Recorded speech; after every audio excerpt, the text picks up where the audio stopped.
What's going on, everybody? Welcome to the Bitchuation Room podcast live stream special bonus episode all about New York.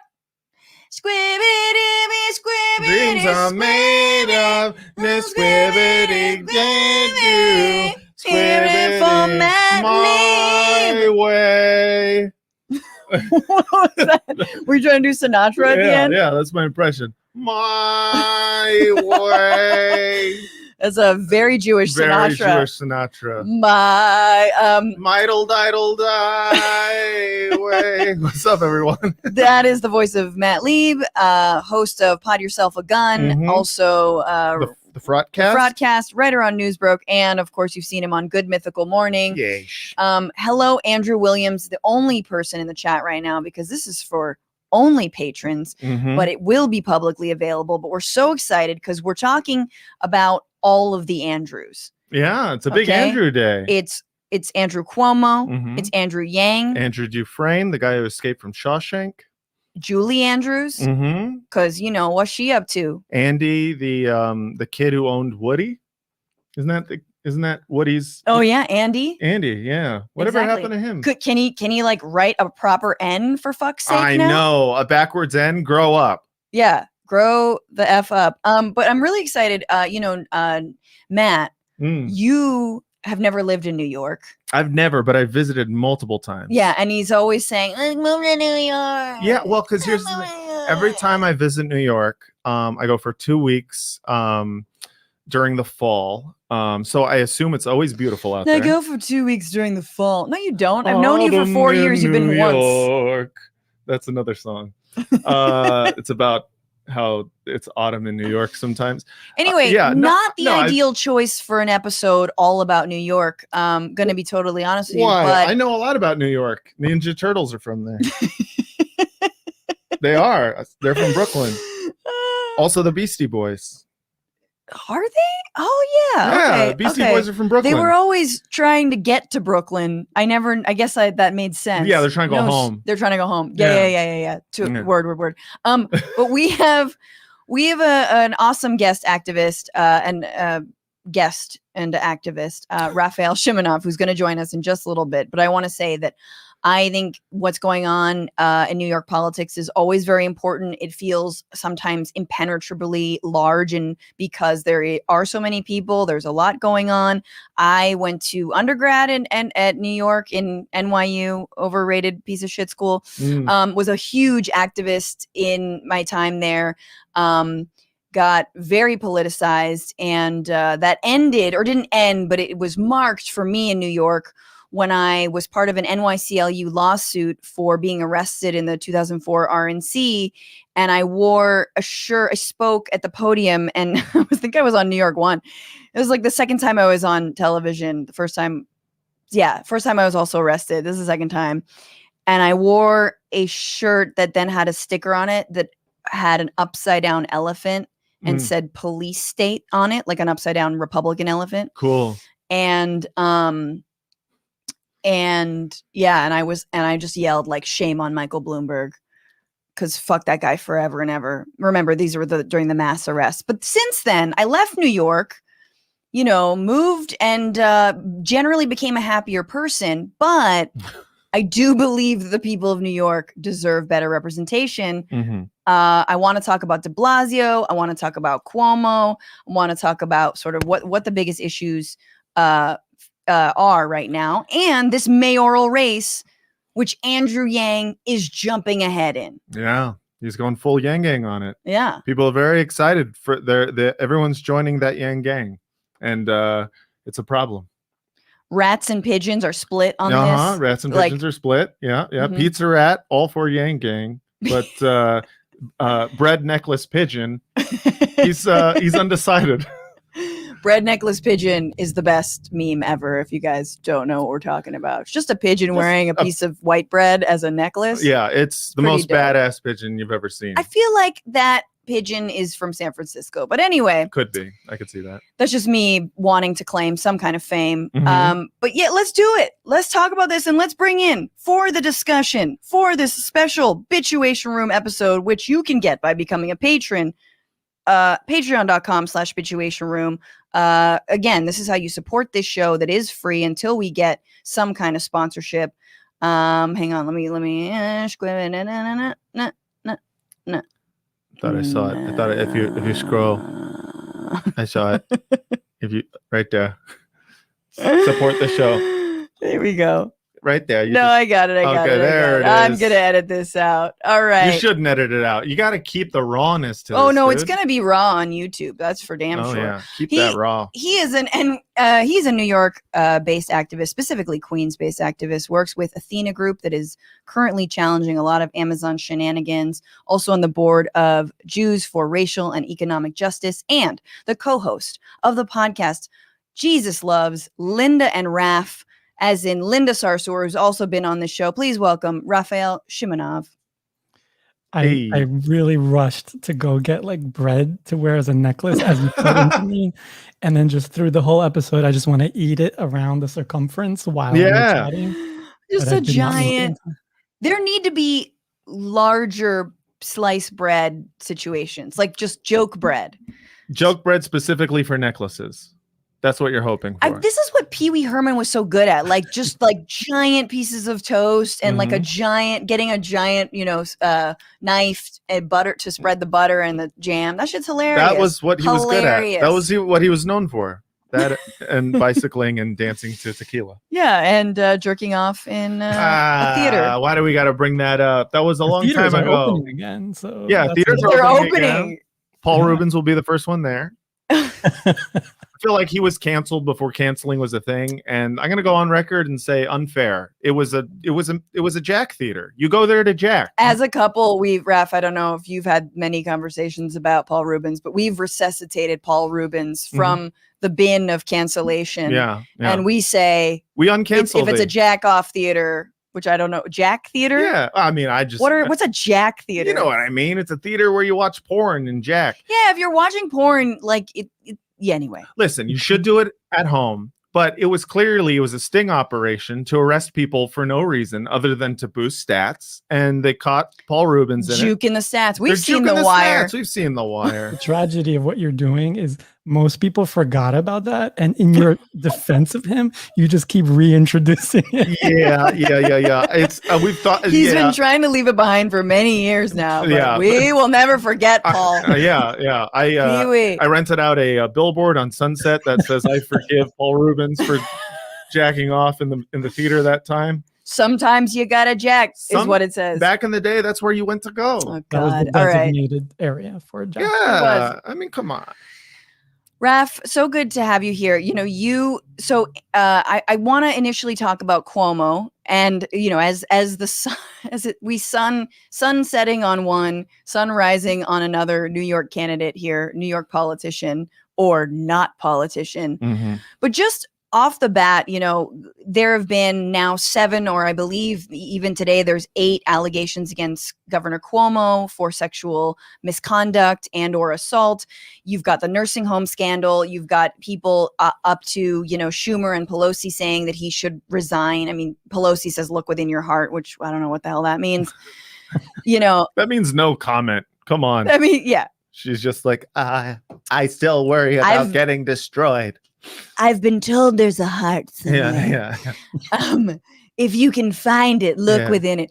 But what are your thoughts on, Cuomo says he won't resign. There apparently, actually, he's slipping with voters as well. He was like, oh, the voters elected me, but he's slipping. What are your thoughts on Cuomo at this point?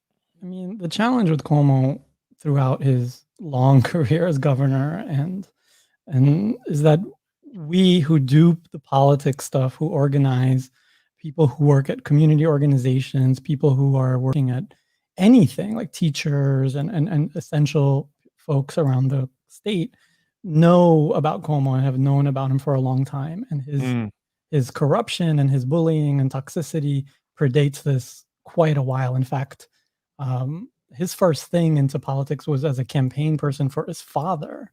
Where he was known, and he's from Queens too, like me. And sorry, we have Trump and now Cuomo. Like, is just like a little much. But we also it's a big borough, though. You share it with a lot of very good people. Yeah, and he he's known really for doing this campaign against Ed Koch, who was don't rumored vote to be for gay at that moment, and there was flyers that supposedly he put up saying vote Cuomo. Don't vote for the homo, vote Cuomo. Yeah. Wait, stop stepping on the line. What? This was his first little, like, you know, like little kid introduction. Like, hey, don't vote homo, vote Cuomo. Yay! But literally, like, just like flyering people like that. Absolutely. It's fucking terrible. Ever since then, it's been like back to back to back. Like the way I would describe him, I struggle. I came into a neighborhood when we moved in Queens. It was a largely Italian neighborhood.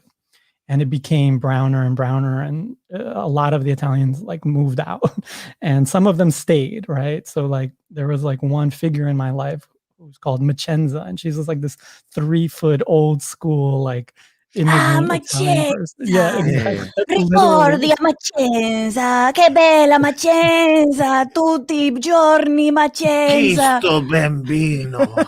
Sorry.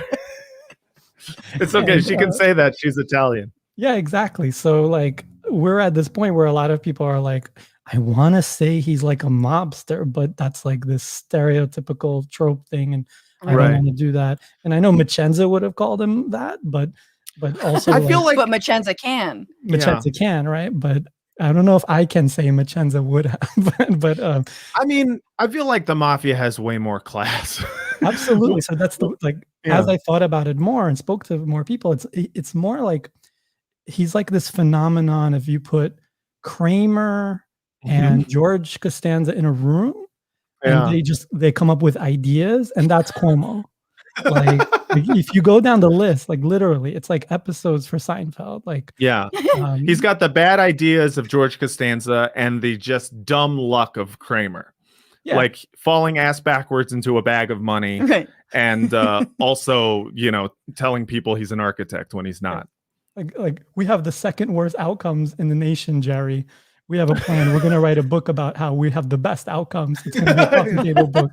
We have this great idea, you know, and it's remarkable. He's like a con artist. Like before his re-election campaign, he literally took the Native American name off of a bridge, the Tappan Zee Bridge, and took it off to put his quote unquote father's name, which happens to be his name, right before for election time. Like it's just like that's something they would concoct in that room together. I heard also one of the things that he did was when the Working Families Party first didn't endorse him and endorsed another candidate, he created a fake third party called the Women's Electoral Party or something like that. Equality Party, Women's Equality Party, which on a ballot, you would see a candidate supporting, the Working Families Party, WFP, and under it, WEP, and they look remarkably similar. And it was a way to trick people to not voting for the Workers' Family Party or a woman candidate. Yeah, or a woman. Yeah, it's against a woman to vote for a man on that party.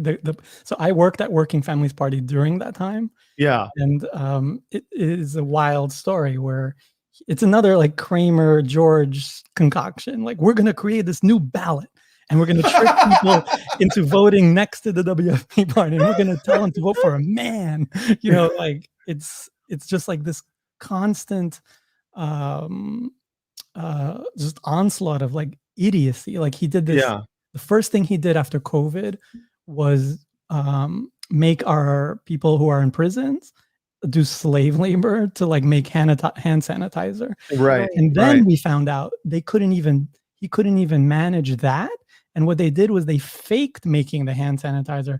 They outsourced the hand sanitizer, and all they did was put labels on the hand sanitizer to show that they made it. Made in an American prison. Yes. Made at Rikers. What? So when with the rise and fall, now we're on the other side of it. He has yet to resign. But what were you feeling during his whole like rise to fame? And how was his failures around COVID uniquely about him, his failures and his corruption generally? Like were you and sort of were you surprised by them? I mean, It's I'm a lot of always questions. constantly surprised at how he doesn't fall or hasn't fallen and fell in the past. And part of that, I believe, is just like New Yorkers are just like working and walking, and you can't really get through to each other without like a bumper sticker. And a lot of these people, they benefit about like headlines and bumper stickers, from Andrew Yang to Andrew Cuomo and others. Like they just benefit. If you can't put it on the bumper sticker, no one's like listening. And I think he survived that, and he's been really kind of idiotically good at the bumper sticker war. But now, like, the assaulted woman is finally like a bumper sticker. Unfortunately, as a bumper sticker, it's finally one that works, that people will pass by a newspaper and just see that, and then the numbers will go down. Right. You just got to get the Post on board. And they love anything minimally salacious, even as though long as it rhymes. Yeah, they need some alliteration, they need some rhymes. Yeah. But tawdry turkey, and then you're just like, the Post signifies like this like unity between all of the ideologies in New York against both de Blasio and Cuomo. But with Cuomo in particular, he's now being handed papers by his aides that they know have nothing that's going to upset him. So they give him like Scientific America. And recently Scientific America had an article saying Cuomo should resign, written by Dr. Stephen Thrasher, who's an amazing professor here. And that's we're at this point where it's just coming from the walls, like it's just crumbling around him. Yeah. And I mean, right. And this is months after him either wanting to run again or wanting to run for president. Are there no term limits on governors in New York? Is that how it works? He could continue forever, and then they could change laws like they've done it with mayors too, like in emergencies and like Bloomberg and others. Yeah. So what are your predictions from here? First of all, I mean, like, I guess I think that one thing about Cuomo that I never understood was how he's overseen and done so many backdoor deals with Republicans in the state Senate and the state and the state legislature.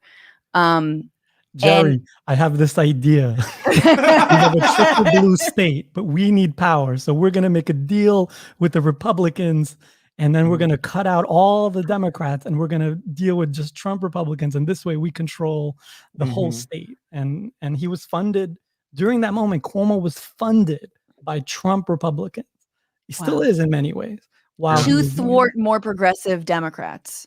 Yeah. And this is a really good lesson for the country right now, because what happened in New York it's called the IDC, they were called like the Independent Democratic Caucus, and they would caucus with Republicans, and they would plan. So nothing passed. We had a triple blue state, governor, assembly, like everything blue. And we were able to now, like, our dreams can come true. We can fund, we can tax. We have 1 million millionaires in New York. We can start taxing them, maybe. We have 1 million millionaires.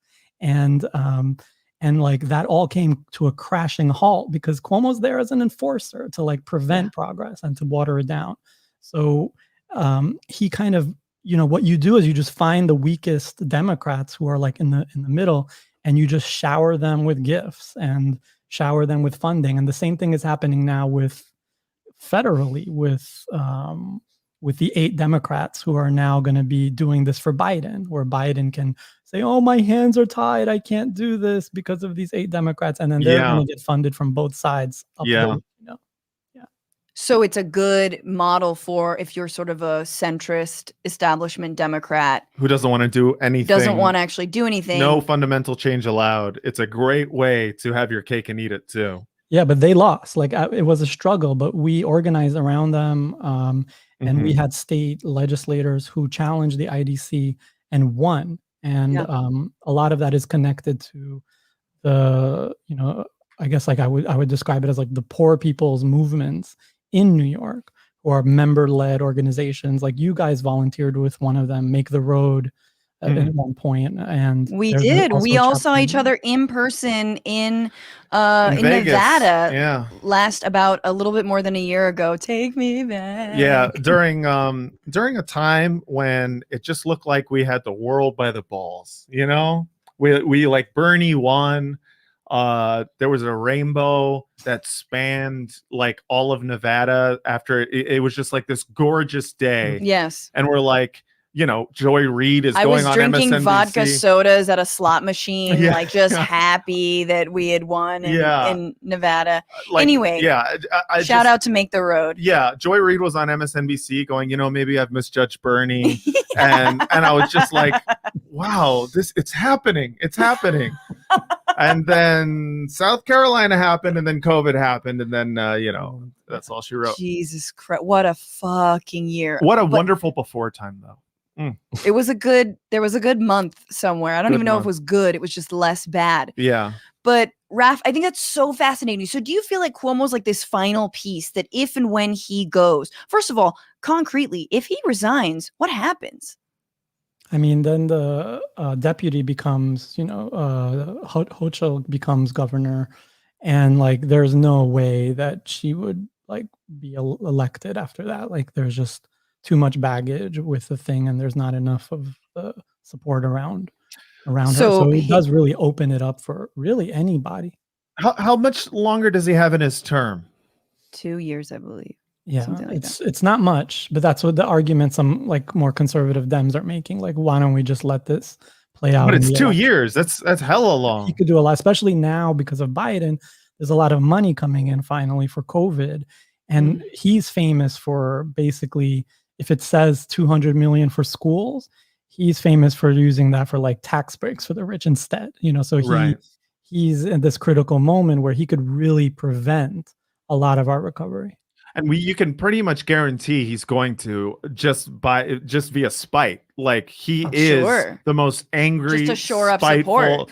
Yeah, it's to shore up support, but just to burn it down on his way out. I think like he's going to try to obviously still get reelected or whatnot, but he also will, like, if the walls are coming down, he's taking us with him. The establishment around him, which is shrinking, is so desperate right now. They compared him both to the Central Park Five and to Emmett Till. Because they're white women who are accusing him of sexual assault. I heard the Emmett Till thing, which is already, if you haven't heard it, apparently Cuomo is being treated just as bad as Emmett Till. That's what when his it comes people like said? The Italians. It had to do with like anti-Italianism or some shit too. God. It's drawing back because a lot of the accusers were white women, because Cuomo likes to hire white women. And make sure they wear heels, apparently, according to all the reports. Just like Emmett. That alone, these white women. I feel like a few years ago, that alone, just that comparison alone, would have been enough for people to be like, "You need to resign." Well, it wasn't him; it was like supporters of him. But still, his supporters. He didn't actually say it. Yeah. Who is a surrogate? Yeah, exactly. Surrogate saying it. And what's the Central Park Five?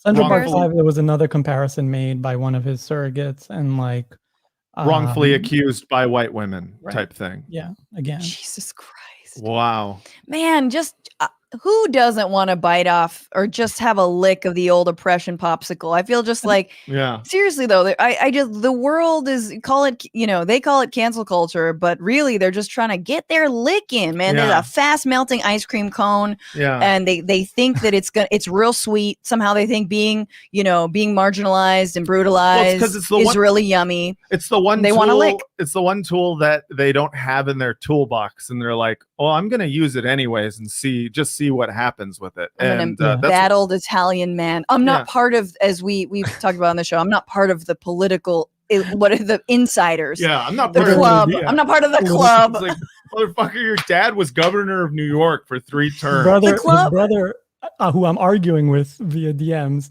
because he won't recuse himself. Like, he has the #1 slot on CNN, right? Yeah. And he's basically saying, I'm going to do this, Chris Cuomo, I'm going to do this brave thing where I'm not going to report about my brother because that would be biased. So we're not going to report on primetime CNN about my brother at all. Like, versus stepping aside. When that first came out, I talked about it on TYT a little bit, and I didn't register it, and I was like, okay, I guess that's good. But then I remembered, I used to work for Al Jazeera, and Al Jazeera covered like the deaths surrounding the World Cup construction of stadiums. And before they covered it, there was like full disclosure, as if anyone didn't know, Al Jazeera is funded in part by the government of Qatar.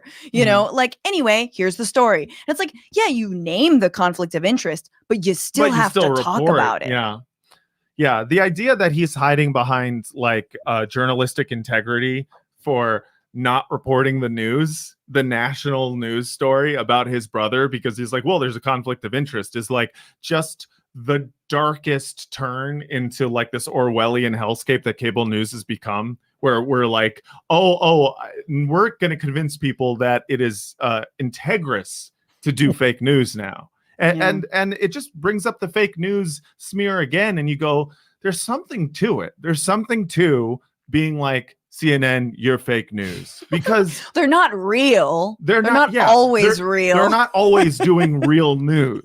So I don't know what you call that, but yeah. No, fake news was hijacked just like everything else was hijacked by Trump. Course. Just like, the system is rigged was hijacked. Right, exactly. It's like hijacked because on the left, we're not capturing the imaginations. And so there's the elephant, there's nothing described of what they're feeling. And then anyone can just come in and just grab that and say fake news. And we have inoculated folks about like, well, here's capitalism and here's how it works. But the situation in the state legislature, and I want to move on obviously to the city, but the situation in the state legislature in terms of the seats that were flipped to a more progressive Democrat is a huge win for movements there and for people who want real change and getting these moderates out. And so ostensibly with a better governor, you've got yourself a pretty good legislature coming up.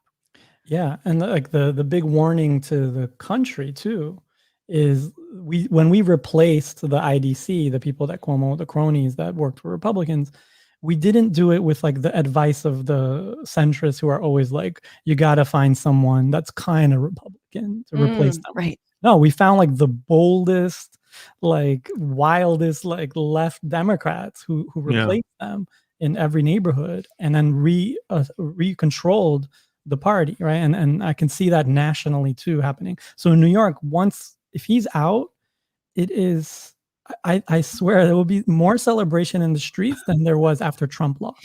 Yeah. Oh, it's interesting the comparison to Biden because, like, my mentor Max Albaum was saying, he basically used Cuomo as an example of someone who is worse than Biden, although Biden's trying to bite off the playbook. But he was like, Cuomo's unmovable. Like Cuomo is so far up his own ass and does not listen. And Biden at least even pretends to listen. But there are actually concrete cases in which Biden did listen. There's a couple of those, banning fracking in the Delaware River Basin. Even the Violence Against Women Act, that required a certain amount of listening, even if he wasn't the one to spearhead it. So anyway, good riddance if he does resign. I don't know. These are the people who I just want to like, this is so sad. But you're like, I don't know what your future is going to be. Just like Trump. It's like, just go to the memory hole. Like go, beep, boop, it'll be pleasant.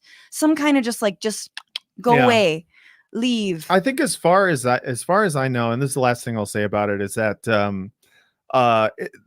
resigning is, I think, going to go the way of the dodo when it comes to political resignations. There used to be a time where people resigned. They resigned either for legacy purposes or they resigned because they just felt embarrassed and like the pressure was on and they caved to it. I think those days are done. I think we are not going to see resignations happening, especially from anyone with any reactionary tendencies at all or any kind of right-wing thing. They will never resign again. Well, that's again. The problem is it is a right-wing playbook and Cuomo's playing by it. Yeah. And on some, because the right-wing playbook is always deny. And then you never really get caught. And we don't actually have consequences for those folks. Yeah. So then they just kind of get off scot-free. Yeah. I mean, I've heard Fox News anchors laugh at the way that Al Franken resigned. Yeah. Even though they know their own party participates in the same disgusting behavior, if not way worse. But I think we're going to see the end of that. I don't think we're going to see that anymore, which leads to an issue of like, there is no accountability then for these kind of quasi political despots anymore. People who have lost the confidence of the people, other than like a long protracted recall vote battle, and like we just don't. Welcome to California. So this is what we're going through now. So we don't actually have, I think, any infrastructure in place to deal with this anymore, and I think it's going to be a real weird time in politics. I think we're going to see no more resignations and people. Yeah, I mean, I feel like we should be prepared for our institutions to really continue to fail us, and also like we have to unlearn this idea where a lot of us, when we vote, even including me and my friends, we try to like game our votes and things, like try to outthink the process versus just voting from our heart. And if we just all just voted from our heart and just agreed that we're going to do that, we would be in a really different place. Yeah, it's true. Because Dennis Kucinich would be president by now. A lot of them are saying the same things, right? Like, yeah, I know. It really makes the argument of person you like or bust kind of feel like the right move, because you look at Cuomo and you go like, what is the material difference here? And it's like, you know, not much. It really isn't. I mean, I think the biggest thing is getting over, and what you said, that successfully happened in the New York State legislature, which was stop the fear mongering around the moderates and stop moderates from being able to fear monger the constituents that you can actually win over on a positive platform rather than aren't you afraid of the Republicans platform. But moving into, you know, actually another position in New York that has been bipartisan, but has been hugely dominated by name recognition, a la Republican Michael Bloomberg. You've got the mayorship, the mayor's office is up for the taking. The primary is in June, so it's like tomorrow. And then is the November vote? Is that when the vote is? Jesus Christ, the election is like right now. And there are a number of people in the race. And just, again, I've been so out of it. DeBlasio can't run again, or he's not running again. Not gonna make it, no. He's actually floating governorship, which everyone laughs to his face with. But a lot of consultants around him are very happy to nod their heads and get that paycheck. Get that money. Oh my God. Well, tell me, Raf, because I've been out of New York. I mean, and I keep up with some of my friends a little bit about de Blasio, but there was a lot of expectation when he came into office that has not borne out. And I think a lot of it was imploded during his response to the BLM demonstrations over the summer. But what is your assessment, your postmortem on this administration? So I actually helped on his campaign when he first ran. Like I was in with the Kool-Aid and everything. And he used to actually work at Working Families Party too, which is the left third party in New York. And specifically Working Families Party does it in a way where they pressure Democrats to go left versus being spoilers. There's no spoiling. They're just more real estate on our ballots, and a person can appear twice and or three times if you're a women's equality party. And he which actually when Andrew did that, it actually imploded and affected him, but that's another story. But basically he used to be there. I would sit at his desk that he used to work in, and there's pictures of him sitting at that desk. And he has this mullet, and he's 7'5", and everyone around me was just poking fun at him. They would call him Big Bird and all these things. And I would be like, that's not nice. Cause I liked the guy. He was saying all the right things. He came from our movements. And apart from some of the warnings that I got, which were really superficial warnings, but they ended up being true. We were all down. We fought hard with him, and he is really among, I think, the greatest betrayals on the left in New York ever, where he's basically run by the police. He's basically run by real estate, and those are our two biggest forces in New York that just do whatever they want. He's like the Lopez Obrador of New York. Yeah. Sorry. No, that's really interesting. Sorry, not to get super, but there are these places. I think being the president of Mexico is one of those places. Being the mayor of New York is another. That if you're not in bed with cops and real estate, if you're the president of Mexico and you're not cutting a deal with narcos and the cops, like it's hard. It's not an easy position. You know what I mean? And I'm not trying to be sympathetic, but I'm just trying to be honest about the fucking forces at play. Anyway, keep going. The cops doxed his daughter, and his response was like, "Thank you very much." Like there's absolutely no spine left in this person at all. Like even like one thing we joked about was during when we were touring the country with presidential candidates and supporting Bernie and then Warren and then everyone. One thing that was really funny is what de Blasio used to do. He would come at the tail end of a Yang event so that he can get pictures to look like people came to show up for him. And it was like a common thing that like Yang supporters knew about and would like scurry to prevent. And it's unbelievable. Like, don't let de Blasio in. Yeah. So just to what? Just to get on stage or just to take? He basically had no support. No one, recognized him like he thought people did. No one supported him. Basically, it was just like a consultant-driven mirage of a campaign. I don't know what he was doing there, but he might do it again with government. He would just get up there and be like, "I agree with Bernie," and that's the only reason I liked him. I was like, "Fine, I guess." Please, I mean, if it prevents Tom Steyer from talking and Buttigieg, I'll take it. I will take listening to de Blasio over Buttigieg any day.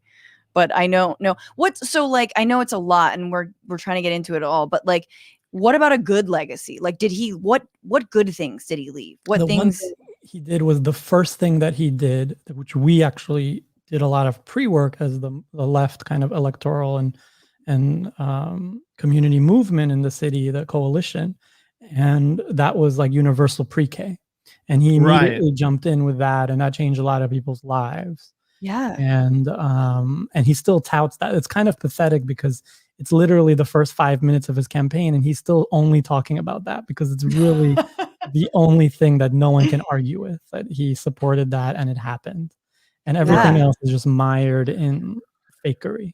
Yeah, it seems like that is a running theme with politicians that end up disappointing us is they spend, the campaign talking about, like gaining the political capital to win and then pass one thing and then immediately are like, bye grassroots organizations. Yeah, that wasn't even his idea necessarily to begin with. No, but it's like something to tout because you think, all right, now the left loves me forever and let me get into the pocket of the real estate cartels or the police cartels.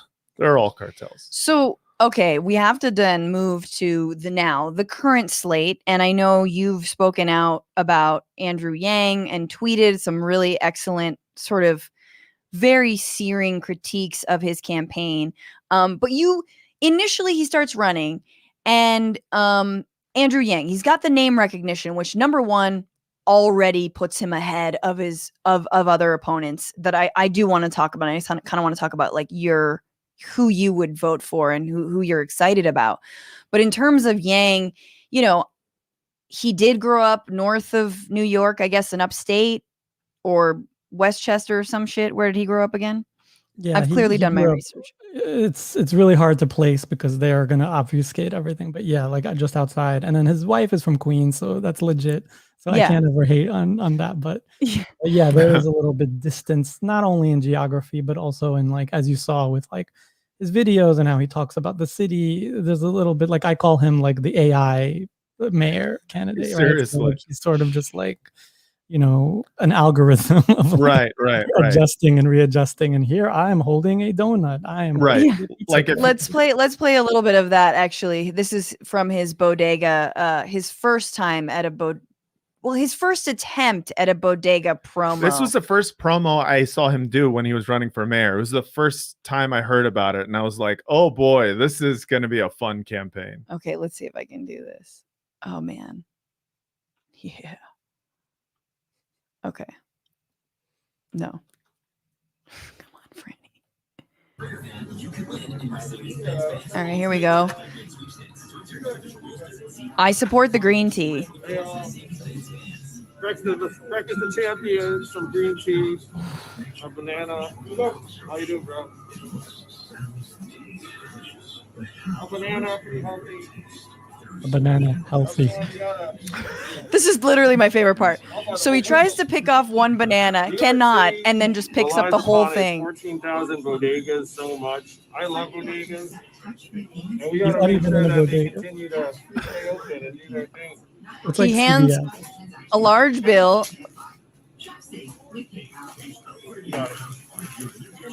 Very well done. Says keep the change. Forgets the bananas. Forgets the bananas on the Can you table. imagine a New York City without bodegas? I can't imagine. Let's not have to. All I right. just thought see the you soon. cashier needs potassium. Keep the change and here's some potassium. Yeah. Right now. Keep the change and the potassium's bananas. really important. So that's so. Here's what I will say about Yang is he's so cringy. It's almost relatable. Is that a thing where it's like he's so painfully trying Yeah, that you're like, I get it. he has so Not everyone can be cool. Yeah, he has so little charisma. He reminds people of themselves, and he's just like, you're like, yeah, that's a real guy. I mean, yeah, exactly. Obviously, that's. I don't think that's why people really like him, but I can't think of why they really like him then. I mean, I think like if other candidates who are running, like Diane Morales or Scott Stringer or Maya Wiley, had this like pedestal because of some previous thing, we would also be kind of finding elements about their personality that would either endear us or this or that, and in their cases, mostly endear us, and we don't really have that opportunity because he's sucking the air. Right. Wow. And this is the interesting point in New York, which in California, we've had it in different cities. We've never had for like 100 years ranked choice voting. Yeah. This is the first election with that in our lifetimes. And everyone's trying to figure out like, how do we game this? How do we play nice? How do we, depending on where you're coming from. And I feel like Andrew is gaming it in a way where he's dividing and conquering, because the value of him right now is his name recognition. So he's sharing his name recognition with the smaller, the other candidates, and they're sort of like posing with pictures for him, and it's just elevating Andrew, and they're dividing them when they should be coming together right now as a slate and being like, vote for us as your top three. Yes. And really together go after Andrew, and they're doing the opposite. And it's dangerous. That is exactly what you have to do if you are progressive in this ranked choice voting. So just to go over, Maya Wiley, senior vice president at the New School, and Henry Cohen, professor of urban policy and management, was a former counsel to Bill DeBlasio. Scott Stringer, New York City comptroller, who is also a front runner. Maya Wiley's a front runner, and then Adams, right? And we have Diane Morales. And sorry, yes, and I was talking about frontrunners, but yes, Diane Morales, Brooklyn native, single mother, former public school teacher, has run multiple nonprofits, running on housing for all, defunding the police, taxing the rich, investing in public infrastructure. Super dope. I read a great article in these times about her. But the front runner, Maya Wiley seems to be a front runner, and Stringer is a front runner. It seems. They've all met their I guess there's a matching fundraising goal that you have to get some city funds for your campaign, I guess. Yeah. They're all reaching that in different degrees. Right now, Diane has like an advantage in terms of how much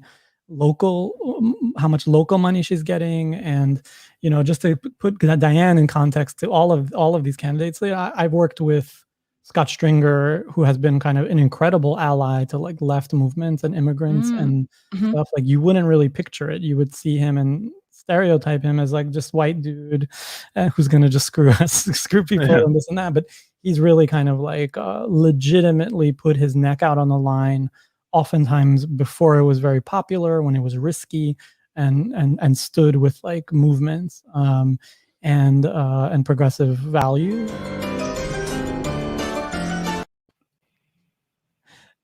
And Diana, in addition, like she's the one who's new on the scene, but like in the interview when they're asking, do you smoke pot and would you deregulate it? She's like, everyone's like nervously answering this like old ass question. Yeah. She's like, I prefer edibles, like. Nice. Diane Morales. Diane Morales is awesome. All right. But the runway is so short. March April, May. We have only a few months before this primary. And then we will know, right? Then it'll still come down because the general isn't going to be a ranked choice, just the Democratic the Democratic and Republican primary. Is there anyone on the Republican side who seems formidable? No. Yeah. They're all running as Democrats. Yeah. Like basically Andrew Yang, like you were describing how your New York story was very much under Bloomberg. Yes. And the same people who were under Bloomberg and working for Bloomberg are now working for Yang. It's like Tusk strategies and like that. And it's sort of like the same plan where he's proposing himself as like meta political or not right and like this post political, basically, you know, businessman. So he has no political experience, just to remind everybody. And you mentioned that, like, you know, in a tweet that I loved, which was basically like, look, I have nothing against the Yang gang, which I might differ with you on, but to look behind under the hood and look at who is actually running the campaign, despite some of his, you know, more progressive ideas like UBI, which really did put him on the map. In addition, and we can talk later about him being Asian American.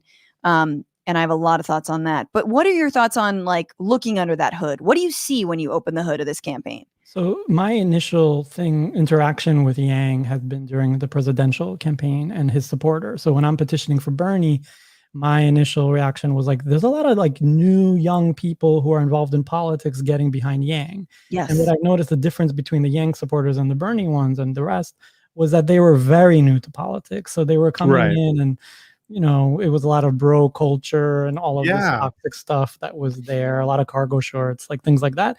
And, but they were like, not all of them, but a lot of them were like earnestly like, I care about people.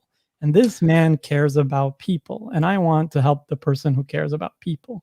And that's I had the same experience when I spoke to some of my like younger friends who were supporting Yang, and I was like, why? And he's like, well, Yang is someone who's going to try to give everyone $1,000 a month, and that's a really good thing. And I was like, yeah, I mean, UBI is important, but I mean, have you seen the plan and all that? And they're like, nah, like everyone else is like a politician and is fake, but he's like real. And I was like, what are we talking about? It does feel, I mean, that's the thing. I mean, look, we know outsider status counts for a lot. Look at what the fuck we just went through with Trump, and we'll continue to go through. And so and the UBI argument, I think, was something that resonated with a lot of people. And I don't think he was wrong in terms of bringing it up as a thing. It worked as a gimmick too. It was like, I'm an outsider and I have one thing. Yeah, sure, I've got a number of things. Yeah. There's a Jedi mind trick now, because he took, so UBI is imprinted in people's minds as this $2,000 a month thing, right?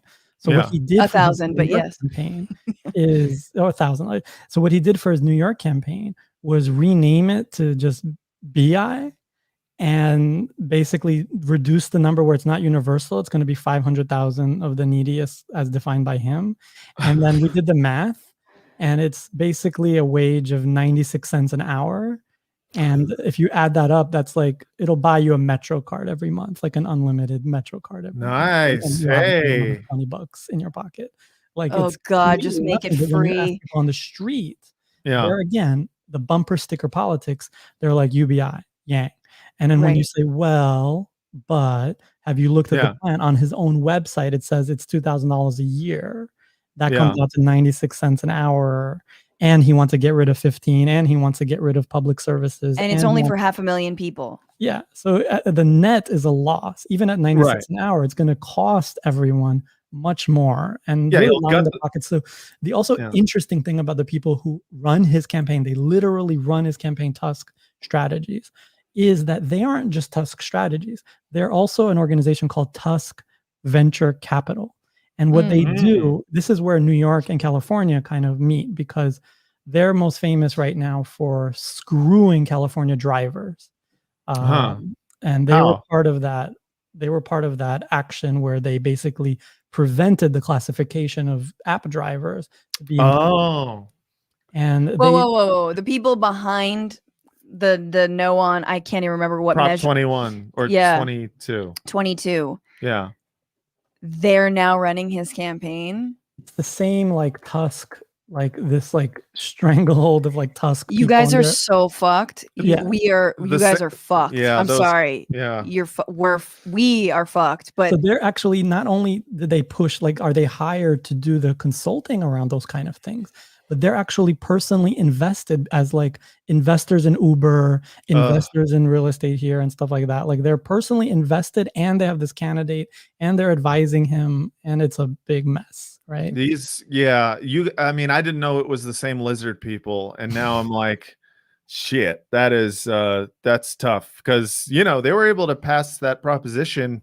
I mean, and it was surprising to us. The founder brags about that. It was just his kind of brilliant work. He's like on a tour bragging about this victory, saying it was like his brilliant wording around the question that tricked people into voting it that way. He was open about it.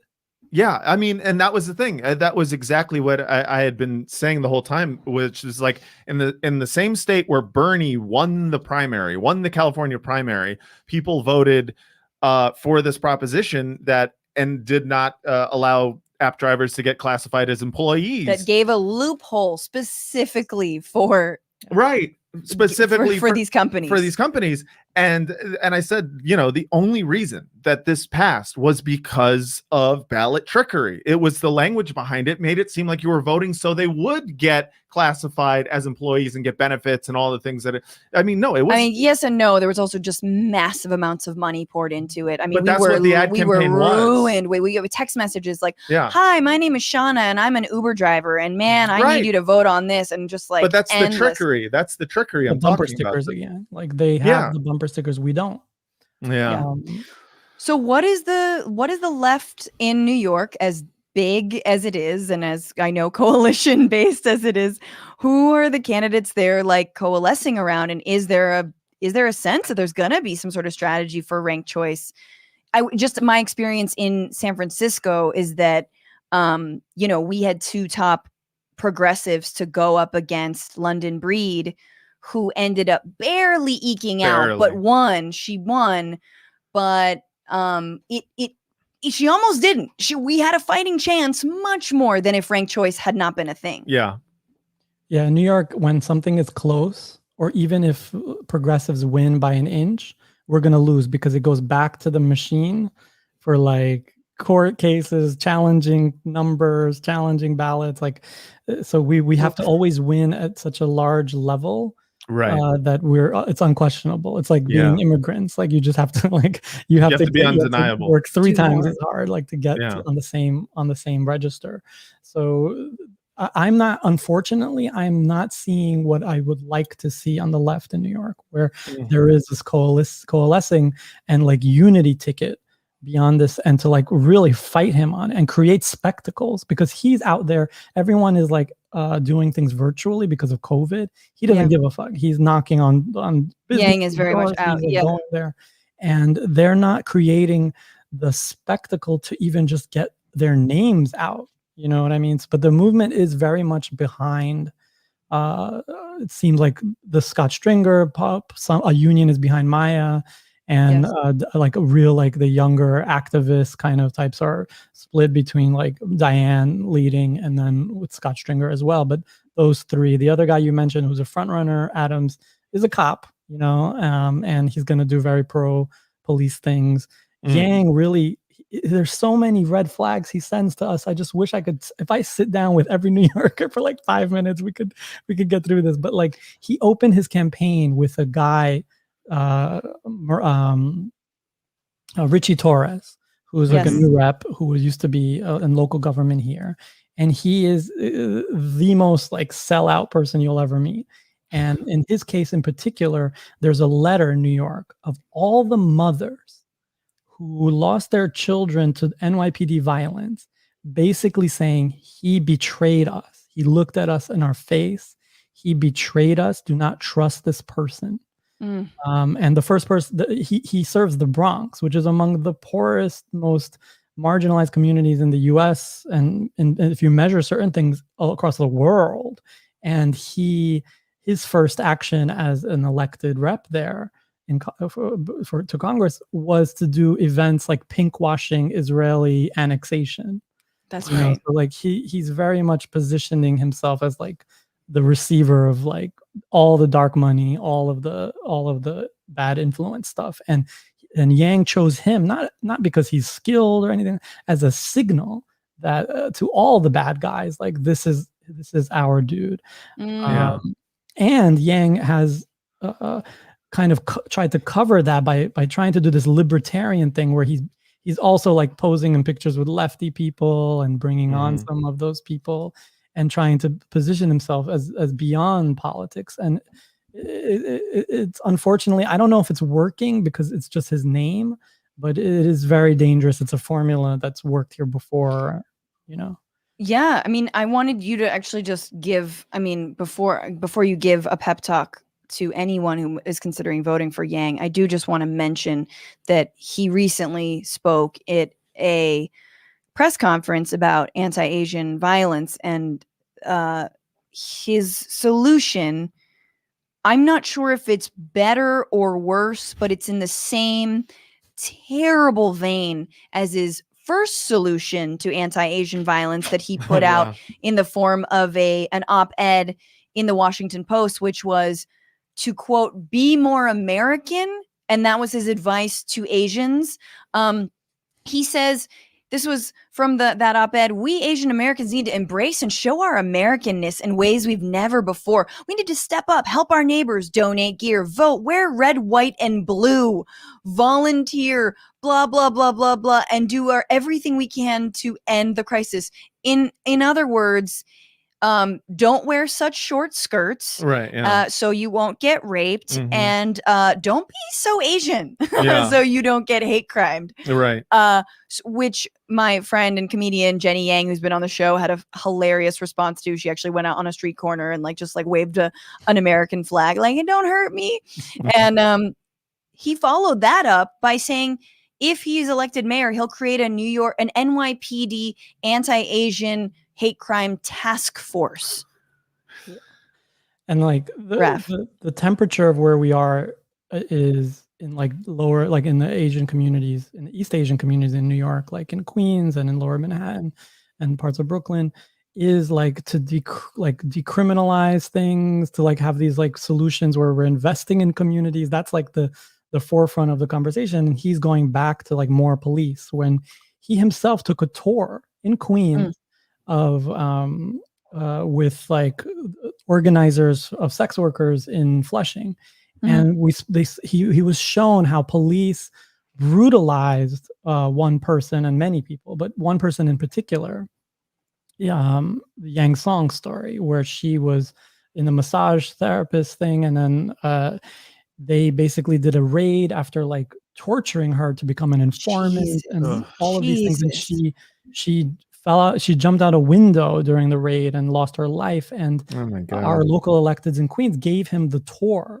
and Ron Kim, and he gave them the tour, and he was so moved that he agreed to decriminalize sex work like fully, according to his public statement. But then he just keeps saying more cops for everything. And then also like, as someone who's like Central Asian, it's just peripheral to me on like especially the East Asian, like the attacks on East Asian. But it's also like, as a Jewish person, Yang, his foray into like Jews was, hey, here's an article. I'm going to outline all the 4 things that are important to you: money, foreskin, Israel, and police. That's basically his platform. Oh my God. Jews. And it was just disgusting, right? Like, it's just like, if anyone else said this, they would be called, like, if a Republican said it open, they would say you're anti-Semitic. Right. Yeah. Like, here are a few of your favorite things, the anti-Semitic version, you know? Money and Israel and circumcision. Absolutely. I mean, in terms of the cringiness that applies, it seems like it applies all around, and it seems like he will do anything for a little bit of clout, and he can try and speak the language. Another attempt at sort of a progressive point was this tweet, where there's a plan to release a Green New Deal for New York. What is it? For New York, like city public housing, housing authority. Yeah. And AOC responds, I wrote the original Green New Deal for public housing, which was written with NYCHA residents, advocates, and building trades to create over 30,000 jobs in the city and revamp public housing. This is not that plan. My original work is here. She links to the actual legislation. And then Yang responds in a tweet like, ooh, interesting. I'll look into this. Thanks. Yeah. Double thumbs up. So he's sort of trying to say the right things, UBI, or maybe just BI for 500,000 people. I'll decriminalize sex work. Yay, Green New Deal. Do you think he actually means any of it? I mean, I think that's a really open question. Raph, what are your thoughts? And what would you say to someone who's like, yeah, but whatever, innovation, let's do it. New thing. We need something new. Yeah, I have a lot of talks. Like I had befriended a lot of like Yang folks. Some of them are very against him now, like super volunteers, people who used to work for him, people who reported his campaign for sexual abuse, and then he did an internal investigation and just shut it down, just like Cuomo's doing. And there's a lot of secrets there. And there's a lot of Yang people who are in my DMs ever since that thread, and just like sharing me like on everything and saying like, why aren't journalists talking about this? Here's evidence. Why aren't journalists talking about that? And he's just like it's like the way like to address like Yang folks is pretty like just be like, if you see that thread in the beginning when I'm like, it's an open door, they're actually like pretty reasonable. And you can, you can have an exchange to them. And then they started to challenge him in that thread. They started saying, Andrew, is this true? Like, how can you do this? Is this true? And then he doesn't respond to them. And it just kept happening and happening. And there's like people in that thread who were Yang supporters at the beginning of the thread. And at the end, you'll just watch like how they change and they become not Yang supporters by the end of that conversation. The problem is like, how do we have these conversations with as many people as possible? And like, and that's really like the problem. Like he did the Green New Deal, he got the bumper sticker. Now people are like, Green New Deal, Andrew Yang. And really like, AOC's response, like there's not a bumper sticker, right? Like it just sounds like I did this first. What are you talking about? To them, they're just like, it's a certain type of personality that's being drawn to him in particular, who are just like the people who like Elon Musk and use words like disruption and Elon Musk reply guys are the fucking worst. They're just, it is funny because crypto people are all also crypto fascists. You never really think about that. Not all the time. I've known a few people who are into crypto who are good people. I'm not a crypto person. I bought a little bit of Bitcoin. What do you want from me? I'm saying people who share constantly about crypto, they're also crypto fascists. And I think there's a connection there. There is something about this thing where because they figure it out like mechanical things, that they're somehow experts in social things. When in fact, in reality, their social things are a mess. And, completely. Elon Musk, like really, like, like how do you grow up in apartheid South Africa? Your dad owns a diamond mine with children, like looking for gems. He's like, I grew up on an emerald mine, but I know a thing or two about, dealing with the social ills of society. And it's also this grift of he's like a banker, really, like who created PayPal and stuff like that. And he's like cosplaying as an engineer. Like there's a lot of these people, like even Yang, he never had a successful business. This is like red hat, blue hat now. It's like really clear. Like the grift is really, really clear. They're marketing gurus. They're big marketing gurus. Exactly. And it doesn't have to be good. It's math on a blue hat. Literally, that's it. And so like that's the other thing I'll say is that say what you will about these like BS sort of innovator disruptors, they're messaging pretty damn well. And they're able to, capture, use the bumper stickers, as you're saying, and overinflate themselves. And I think sometimes Democrats often because they're trying to protect fiefdoms of power, Yeah. are not good at drawing attention to themselves, mostly because they don't want their records to be investigated. You Right. know? And so they're like, oh, man, maybe just reelect me just cause. Right. Or elect me just cause. So the other thing I'll say, though, is we will see. I mean, I really hope that he does not win this primary and the mayorship. But I also think that we don't know who he's going to be until we see it. We have a pretty goddamn good idea that he'll be just as pro-cop and just as, he'll try, again, innovate by actually, obliterating bodegas and putting them all on whatever robo wheels and getting them to outsource everything, outsource the egg sandwich. That's what it feels like he's going to be, but who knows? Maybe I don't know. I think that's the question mark. I think is what's attractive to a lot of people is they're like, I don't know, maybe. It's like, well, have you heard of Diane Morales or like Maya Wiley or Stringer? Yeah. Like, they're like, no, I haven't. Because once again, if you're new to politics, you're not really going to know who the comptroller is. Yeah, nobody wants the mystery box they've never heard of, Everybody wants the mystery box. No, everyone. You want the mystery box that's famous, like Yeah. Yang. I mean, because Diane Morales is also a mystery box for people who don't know her, but Right. they're like, nah, Yang's the cool Here's mystery the thing box. with Diane and the others. New York City already has a list of things that we need, and we've had it for decades. Right? Yeah. Like, for example, Cuomo sitting on billions of dollars that was sued to get back from him that he's stolen from public school. So it's tax money that people paid with their property tax, goes to the state and never came back to their school. Billions. You could look up your school and you could I looked up my daughter's school and it's like, $12 million. Like he just took it. Oh my God. And there's a lawsuit that he lost and a settlement that he has to pay. And they're just like, who's going to enforce it? You know what I mean? So there's a very long list of what society has already organized around what's needed in the priority order.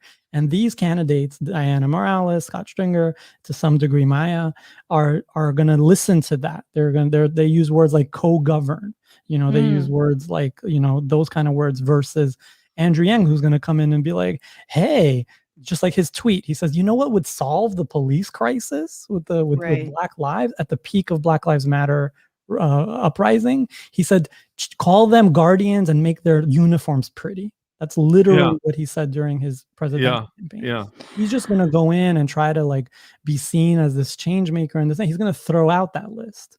And move to higher ground. Good of throwing out that list. This is not a playground for libertarians. Of all the places that aren't playgrounds. But then again, New York, barely survived Giuliani, barely survived Bloomberg, I guess has done a little bit better, but not great under de Blasio.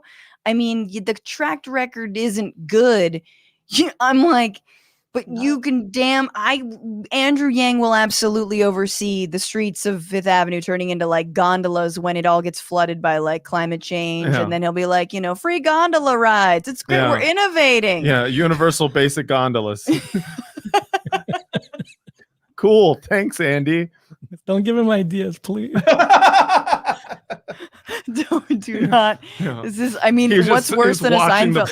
The pod just writing down. I would tell a Yang supporter, and I know there are listening here.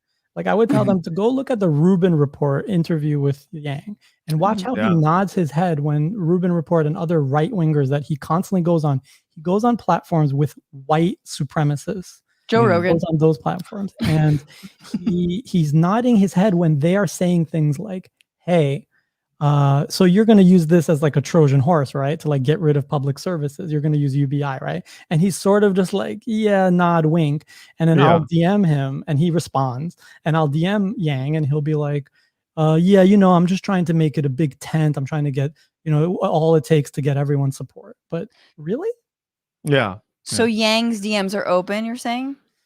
His DMs, I don't know if they're open, but he followed me during the campaign, and then when someone follows me, I put them. You DM, they're open to Raf. Just a counterpoint, real quick. Joe Rogan is not a white nationalist. All right, let's go on.